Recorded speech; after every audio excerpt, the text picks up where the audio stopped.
Warning, this video is for educational purposes only and intended for viewers age 18 and older. If you're under 18, please exit now. Always comply with local laws regarding cannabis cultivation. Let me tell you something, boy. Moonshine, that ain't just some booze. Oh, wow. It's an awesome, all right. It'll This is just gonna be slap some amazing. sugar and corn This is an upon awesome call it a episode. day. Now, you got We'll be coaxing. back in a moment. Now I for hate some commercials, messages. man. Do you suffer for from this. insomnia? Computer, can you Then turn off the just buy TV? a pill. Yep. Whatever. Fuck that means, dude. I swear, this ship is so weird. All the food is powdered. The toilet is all weirdly shaped. Freaking vacuum is like not even working, and I don't even want to start to complain, man. At least I have a ship. What? What's up? What do you want, man? Oh. Hey buddy, how's it Oh, going? hey, man. How you liking your ship? Oh, dude, it's great. It's real state of the art. Just Oh, trying to great. get used to it, though. Yeah, Quick question: yeah, what's why up? does the navigation computer sound like it's been dropped on his head? Okay. Yeah, I don't even understand when Okay. it's trying to Yeah, tell me stuff. Sorry It's weird. about that. You know Joshi's, right? They're pretty inbred. Some can talk, and some, well, they're kinda just derpy. This one programmed its own computer in its own language, so you gotta figure it out, bro. So I'm flying in a ship piloted by a digital Joshi with a learning disability. Pretty much. Great. Yeah, I'll get him to change the settings to English when I get a chance. But you know, Joshi's a weirdo. Probably name your self-destruct button something like Wahoo. Sir, What? sir, the What princess happened? is missing. What do you mean she's We missing checked the room and again? she's not That there fucking anymore. bitch always playing these Let's games for ship me. the turtle Oh, to save her. me, Mario. Now, Sir, what I'm do we done. do? What do we I'm do? done. Carry my Tanuki costume. Okay, I'll right gotta away. fucking flatten this motherfucker. Maybe Princess Peach isn't getting kidnapped. Maybe there's more to this. Like, where did the Joshis come from? You don't think? Nah, Bowser's not laying eggs, right? Who is this? Yeah, hello? I don't even know what you're saying, man. Are you drunk? Listen, man, I'm not Joshi. Sorry to disappoint you, but this is a new ship. So, yeah. No. Food cake? What are you, like a bakery? Is this some weird intergalactic bake sale? It's Christmas, man. Why are you out here slinging scary cakes? Oh, no. Click, first click, flick it free. Fine, let's see what this boot cake is about. Let's see. Alright, that's a lot of fucking icing everywhere. Oh god, that's not cake. Oh, that's not cake. Oh god.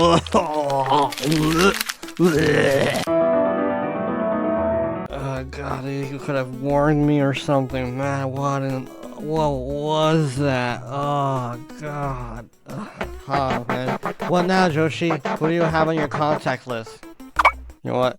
Hello? Suicide Hotline, this is Bob. Oh man, I thought I'd call my buddy. You know, I'm not feeling suicidal. I am feeling a little sad. I guess probably depressed. Oh, well, if you're looking for Joshi, he's off exploring his new religion or something. I have his new ship, it's mine. Oh, that makes sense. I was about to say, damn, your English is getting better. I'ma tell you what, though, that's better than Yanni go out here in a pepper patch picking 6 rows at a time here in Mississippi. Good for him finding his way. I guess this is the way. This is what way? The way, you know, your way. No, not my way. He's just my cousin. He's not my way. No, I mean, it's the way, you know, this is the way. We're talking about the Mexican way or like the way of the Mandalorian way. I didn't even know there was a Mexican way. What is that? Oh, yeah, you know, it's a donkey, you know, a donkey. So like, a donkey's a way? Yeah, exactly. Oh, so is this like a religious thing or something? Why is the donkey the way? The what? No, the way you say donkey in Spanish is way. How? Why? How do I say donkey in Spanish? Way. Way? Yes, this is the way. So you're calling me a donkey? Why? No.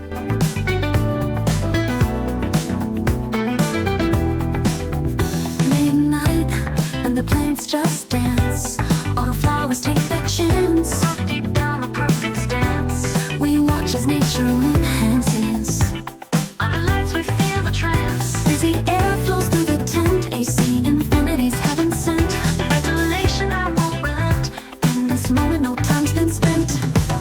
Lights on, it's time to grow. Feel the rhythm as we flow. Watch it rise, the green you know. We'll get high, just let it go.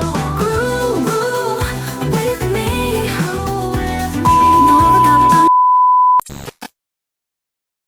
Hi, I'm Novacotton, and welcome back to Grow With Me, here on YouTube. This is episode 10, And first off, I want to say sorry for being MIA last week. I was sick and I couldn't do much of anything. A lot of things happened during that time, and I'll get into all of it soon. But I don't want to get ahead of myself just yet. For this episode, we'll be covering 2 weeks and 1 update. That's spanning days 49 through 62 of my grow with Amethyst Frost Haze, which is an auto from SpeedRunSeeds. I'm sure you're excited to see how the plant's been doing during these critical weeks, so let's jump straight into the weekly update.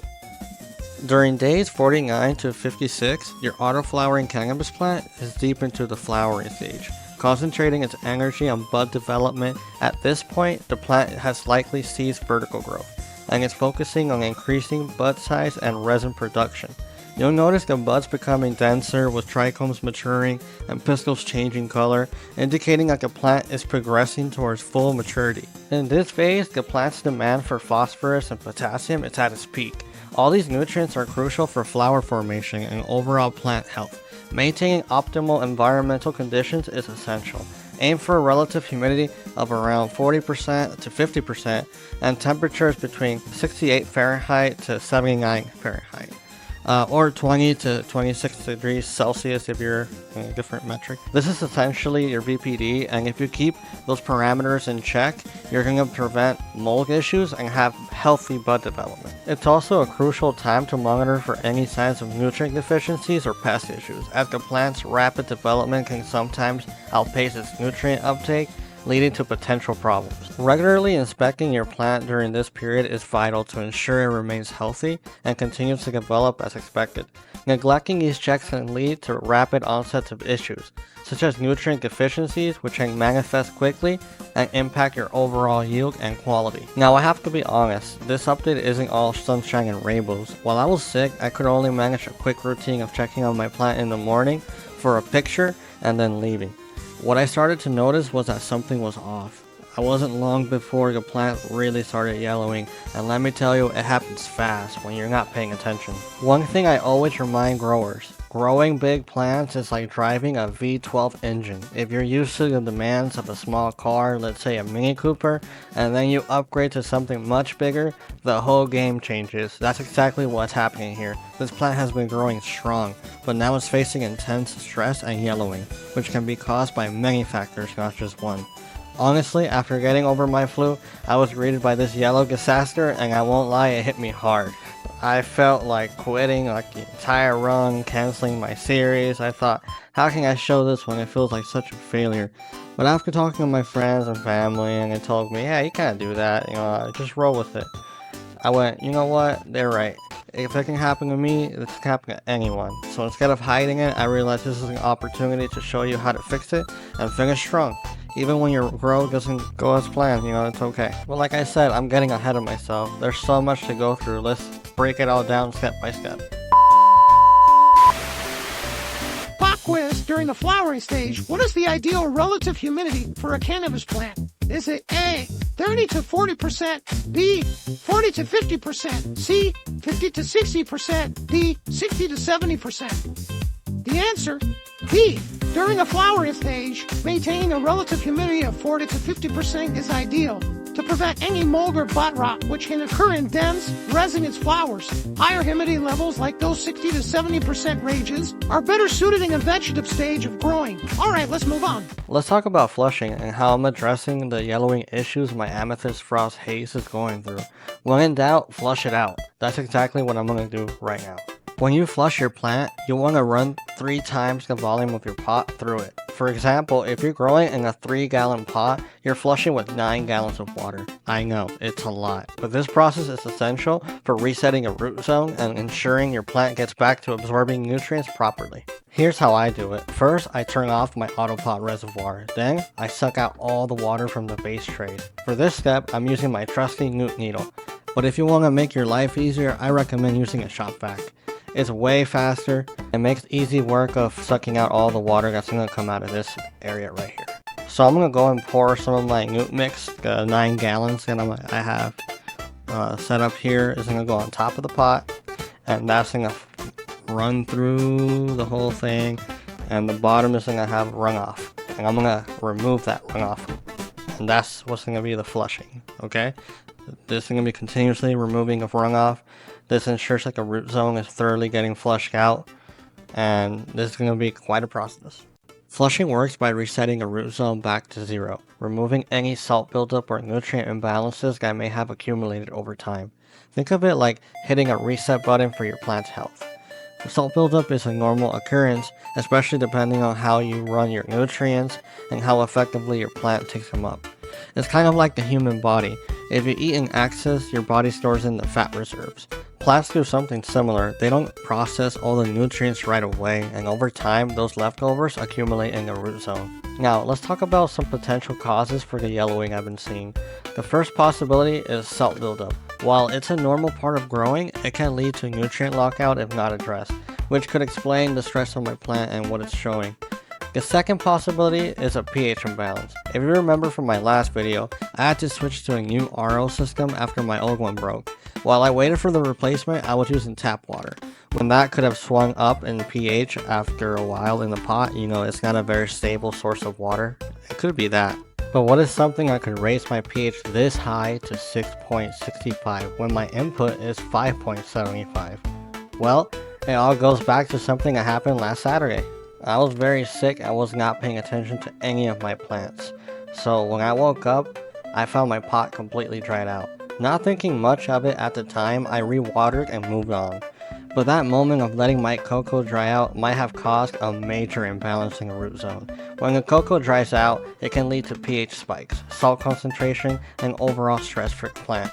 And there it is, that's the culprit. That dry spell threw my root zone completely out of whack, and it's been affecting my plant ever since. So after flushing with a full 9 gallons, I finally managed to get my runoff down to 6.2. It's still kinda not exactly where I'd like it to be, but I'll have it for now. Remember, when in doubt, flush it out. Don't be afraid to restart your root zone. It's better to restart and give your plant a fighting chance than to let the problems keep building. But that's not all, folks. Nope, there's still another culprit responsible for my yellowing, and we've got to hunt that fucker down. If you're enjoying this, come on, give a like, subscribe, click on notification bell. Alright, let's go on for more. Let's talk about the final culprit behind my plant's yellowing, my lighting.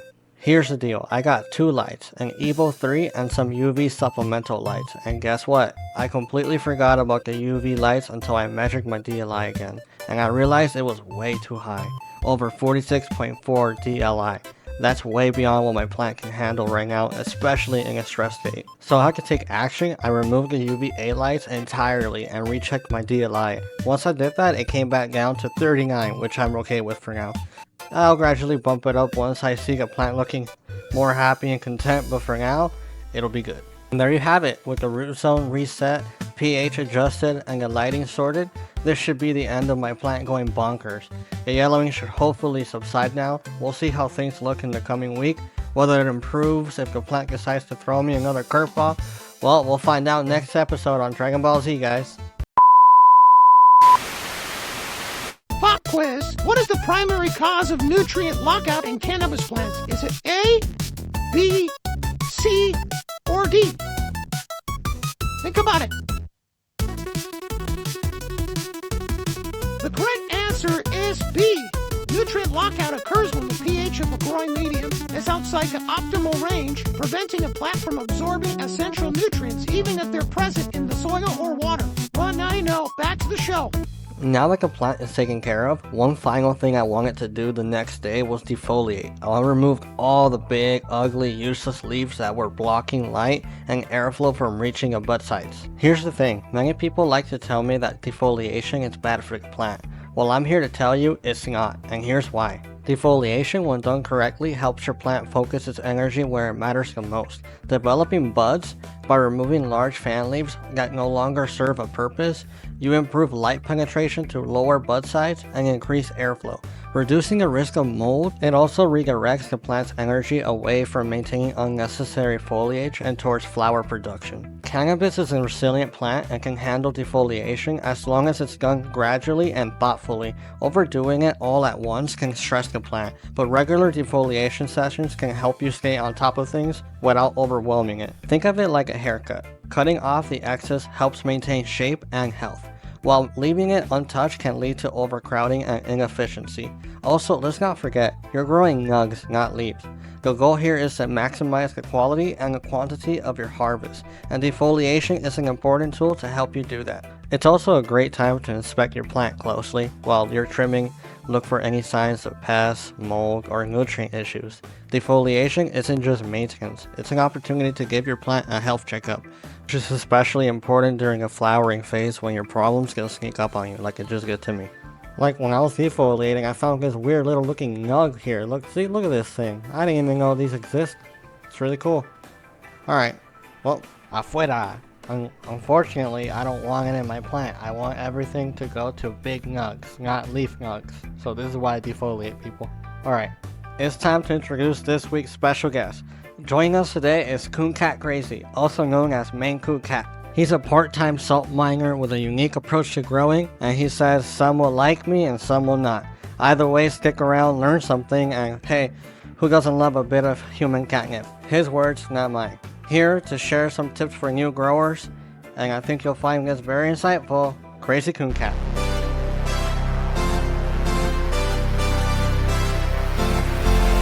Good morning, afternoon, evening, all you stoners. So Novacotton wanted to send me a few questions. If you're not following Novacotton over on Twitter, X, then you're missing out. Dude's great content. He's a real positive member of your community. Get over there and follow him. So we'll start with some questions that he asked me to answer. First one. One thing every home grower should know. There's all kinds of things, but one thing I think off the top of my head would be learn the NPK and learn what different stages the plant wants. Some nitrogen, potassium, phosphate. Learn that and follow it. NPK plays a huge role. Without the proper NPK ratios, you get in trouble real quick. So there's that answer. If starting over, what would you do differently? All right, so in my scenario, if I was going to start over in the legal business of medicinal marijuana, I would concentrate on making edibles, because up here edibles are hot, and I used to sub out all my work for edibles, and then I just stopped doing edibles. But if I was going to start over, I'd learn more about edibles, and because I think that's really where it's heading. Favorite growing method and why? I like cocoa. It's quicker growth. It's easier to get the root zone where you want it. So if you're having an issue with cocoa, if something ain't looking right, you're getting some deficiencies, as long as you understand the NPK and you're giving your plant the proper NPK ratios, then I would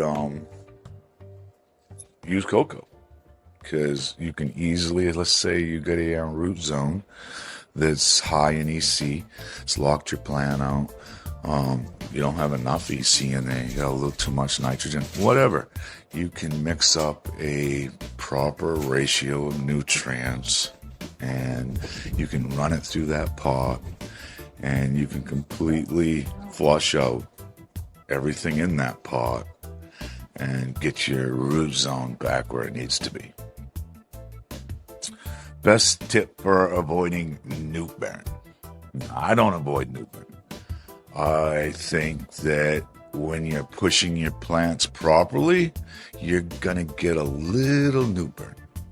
And I suggest pushing your plants, finding that happy medium, And then, maybe backing off a little bit, but you want a little newt burn.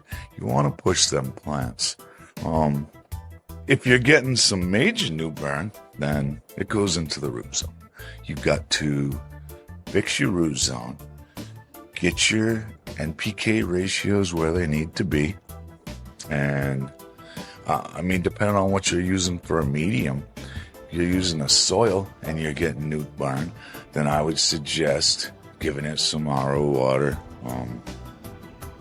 even some good well water. I use RO system myself, but that's what I suggest is getting that root zone where it wants to be.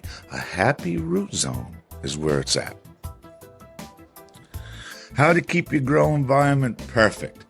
Why do you need to keep your grow environment perfect? You don't, okay? You can try, and that's great. If everything is set up right, yeah, you can dial it right in, straight to the key. But I'm going to tell you what, you don't have to. As long as you're not way out to lunch on your environment, as long as you're not running 50-degree temperatures with 70% humidity, 90-degree temperatures with 25% humidity. As long as you keep it in that nice area.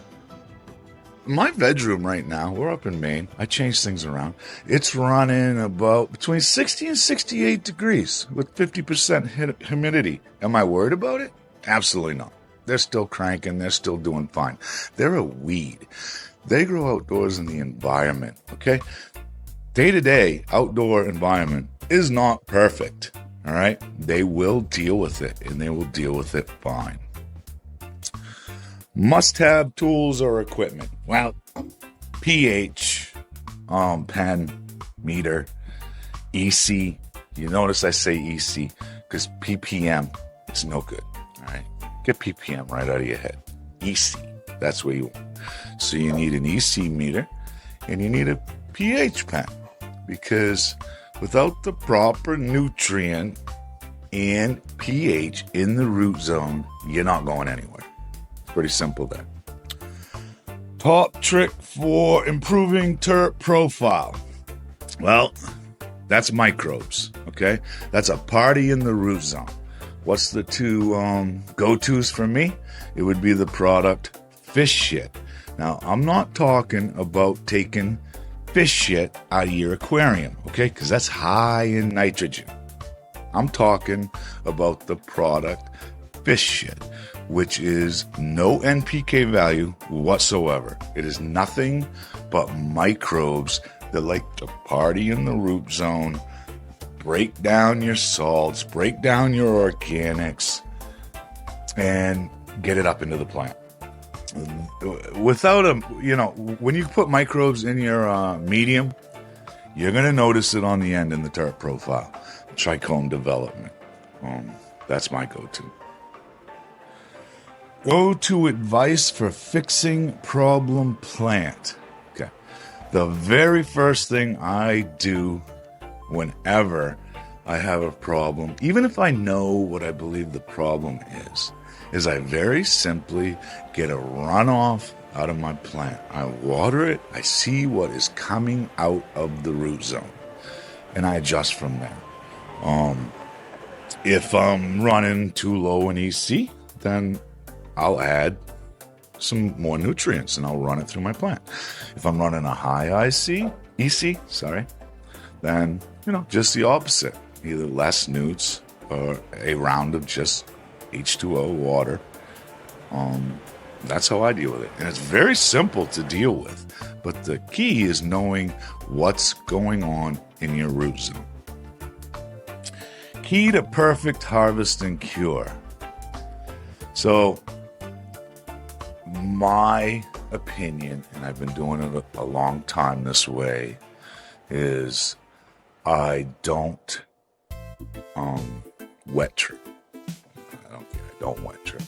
It releases chlorophyll, some chemicals. You get the haze smell. It's just not the proper way to do it. I break it down branch per branch, and I throw it in a humidor, a room that I can control the environment in. I run 60 degrees and 60% humidity. And I just maintain that. And I let it sit in there and do its thing. I can let it sit in there for a month and it's only gonna get better, like fine wine. Then when I feel that it's ready to trim up, usually 2 weeks, 3 weeks, I mean, she's good to go. And I trim it, or I don't trim it. I hate trimming. We have a couple trimmers. My wife likes trimming, and we'll trim it up. Like, that's how I harvest and cure and get my product ready for the market. So I hope these tips help. They might not work for you. They've been working great for me. And I'd like to add, it's not on any of these questions, but genetics, folks. It's key. Without good genetics, you ain't gonna grow good weed. Simple as that. I hope you all stay lit, and go give Novacotton a follow. He's a fucking great guy. First, I want to give a big thank you to Coon Cat Crazy, or Maine Coon Cats, for joining us today and sharing those amazing tips for new growers. Your insights are always much appreciated, and I know the community will benefit from what you had to share.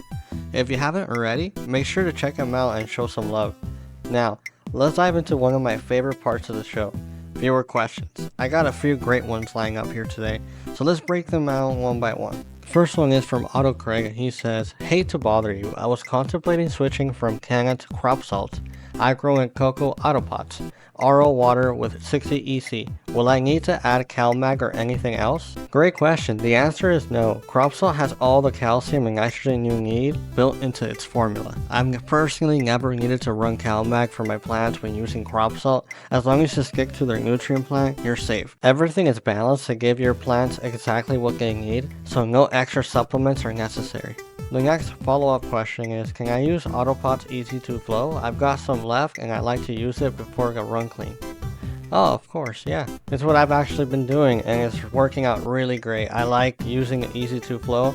I do it on and off to see if it fluctuates my pH, and so far I found it really stable and I really like it. So the last question, do you run the full feed chart or a percentage of it? For me, I usually recommend running a full dosages as outlined in a crop salt feed chart, and that's what they've designed the system for, and it works beautifully for most plants. That said, I've also experimented with lighter doses as I've shown in this series, and you can totally try that too. Just make sure you read your plants and they tell you what they need, you know. Watch for any signs of underfeeding or stress and adjust accordingly. You'll be good as long as you stay observant. Alright, OKBat4836 says, I got a quick question. Would you turn the pot on with these been transplanted for 2 days now? And he showed me a picture. And the answer is yes. Normally what I like to do is measure the height of the plant and estimate that the roots are at least as deep as the plant is tall, if not deeper. Once your plant has reached around its third node, it's safe to turn the autopots on and let them do their thing. In your case, the plant is looking healthy and well established. I say let her rip. Just make sure your reservoir is clean and your nutrient solution is dialed in for this stage of growth. Happy growing. The next question is from Terpsin Time. Hey dude, 2 questions. What size pot do you have that in? And do you have any concerns with not using a hose for the humidifier being so close to the flowers? I have the same one and I bring the hose up relatively close to the ceiling to keep the vapor off the plant. Good question. First off, the pot size I'm using for this run is 3 gallons. It's a nice size for a good setup, and it works really well with the autopot system. As for the humidifier, nope, I'm not worried at all. I have the humidifier nozzle pointed away from my flowers, and I also have really good airflow in that area. It's near my vent-in duct, so there's plenty of air exchange happening to keep things balanced and prevent any excess moisture from sitting on the plants. Thanks again for submitting your questions. I'm always happy to help and share what I've learned along the way. If you have any more questions, feel free to DM me or comment below, and I'll do my best to include them in a future episode. If you've made it this far, thank you so much. I really appreciate each and every one of you for joining me on my growing adventure. Your support truly means a lot. Before we get into the documentary, I just want to remind you to follow me on Twitter for daily updates about my grow, and that includes Instagram as well while I still have it. And of course, don't forget to subscribe to my YouTube channel so you don't miss any of my future episodes. Also, be sure to check out my Beacons page where you'll find all my discount codes for awesome brands like AC Infinity, SpeedRunSeeds, Autopot, Crop Salt, Fast Buds, and more. Using these codes not only gets you some sweet discounts, but it also helps support me on my growing journey, and I can't thank you enough for that. Hope you all have an amazing day, and like always, keep on growing. Bye. I've always been totally fucking obsessed with the secret lives of plants. It's like they've got this whole underground mafia vibe, silently running shit while we're out here clueless. And today, we're diving into the wet and wild lifeline that keeps these green bastards alive. Water, it's not just H2O, it's the goddamn nectar of life for plants, the ultimate juice box for nature. It's the secret fucking source of plant life. And when you're growing cannabis, understanding water is like holding the damn keys to the weed kingdom. Mess it up, and your plants will roast you harder than your stoner buddies. So buckle the fuck up, because we're diving headfirst into the microscopic madness of plant hydration, a wild ride where every drop of water is working harder than your average intern. All right, let's kick this off with a bang louder than a bong rip at 420. Welcome to the wild, wet world of plant hydration. Water might seem basic as hell, but it's packing some serious superpowers. You know how magnets have a north and south pole? Well, water molecules are basically tiny bipolar badasses sticking together like drunk friends at a party. They've got a slightly positive end and a slightly negative end, making them polar little freaks. And this polarity, my friends, is why water is the ultimate solvent. It's like the party animal of liquids, breaking down substances faster than tequila breaks down inhibitions. Now here's the cool shit. This polarity lets water dissolve all kinds of stuff, including the nutrients plants need to grow. Basically, water's the ultimate Uber driver for plant food, except it doesn't ask for a tip or play shitty music on the way. All right, now that we've got the basics covered, let's dive deeper, because shit's about to get real in the world of watery plant magic. Let's follow a badass water molecule on its epic adventure through a plant. First stop, the roots. And guess what? Plants aren't just passively slurping up water like a lazy drunk. They've got a trick up their sleeve called osmosis, where water moves like it's sneaking into an exclusive VIP club. Once water sneaks into the plant, it's time for the grand tour. The plant's got this badass highway system called the xylem. It's basically the plant's plumbing, but without the leaky faucets and overpriced plumbers. Water climbs up these tiny tubes like a damn rebel, flipping Gravity the bird. How? Remember that stickiness we talked about earlier? Yeah, that helps. But the real MVP here is transpiration. It's like the plant's sweaty workout, pulling water upward like a thirsty gym bro chugging a protein shake. Now here's where shit gets really interesting. Like, holy crap, plants are way cooler than I thought interesting. You might think water is just water, right? Wrong. The pH of water can totally screw with how plants absorb nutrients. It's like trying to eat soup with a fork. Sure, you'll get some of it, but switch to a spoon.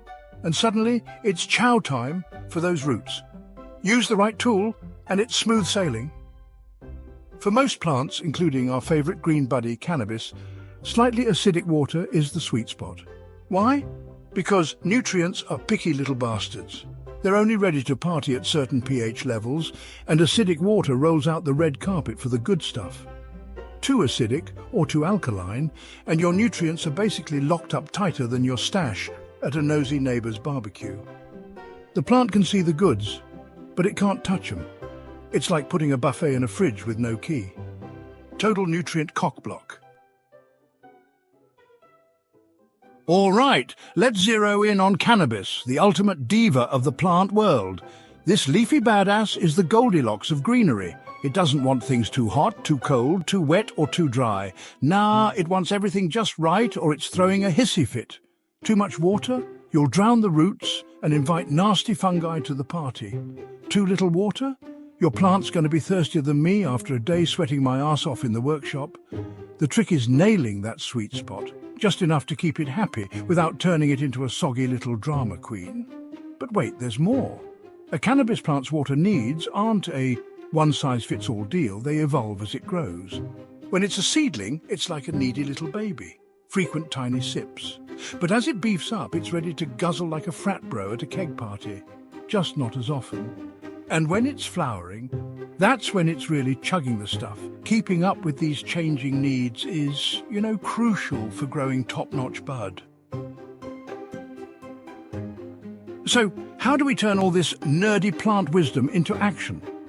First step, know your damn water. Test that stuff like it's a science experiment. pH, hardness, chlorine content, all of it. Treat your water like you're prepping a cocktail for a picky-ass bartender. Different water sources, tap, rain, reverse osmosis, all have their pros and cons. Once you know what you're working with, you can adjust as needed. We're aiming for that sweet spot we talked about earlier. And hey, don't forget to monitor and adjust your nutrient solutions if you're going hydroponic. It's just like being a chef. You got to taste and tweak as you go. Except here, you're not seasoning a stew, you're whipping up the perfect cocktail for your green little divas. And there you have it, folks. Water. It's not just wet shit. It's the freaking lifeblood of your cannabis plants. From its molecular wizardry to its epic journey through the plant, managing water is like being part artist, part mad scientist, and all badass grower. Get it right, and you'll be cranking out some seriously kick-ass bud that'll make your grow the stuff of legend. In the world of cannabis cultivation, water isn't just water, it's goddamn liquid gold, baby. Remember to stay happy, be healthy, and keep on growing. See, get it now? So then what did Jesus mean when he said he is the way? Oh, that's a different can of worms. How much time you got? Midnight, and the plants just dance. Autoflowers take their chance. Deep down a perfect stance. We watch as nature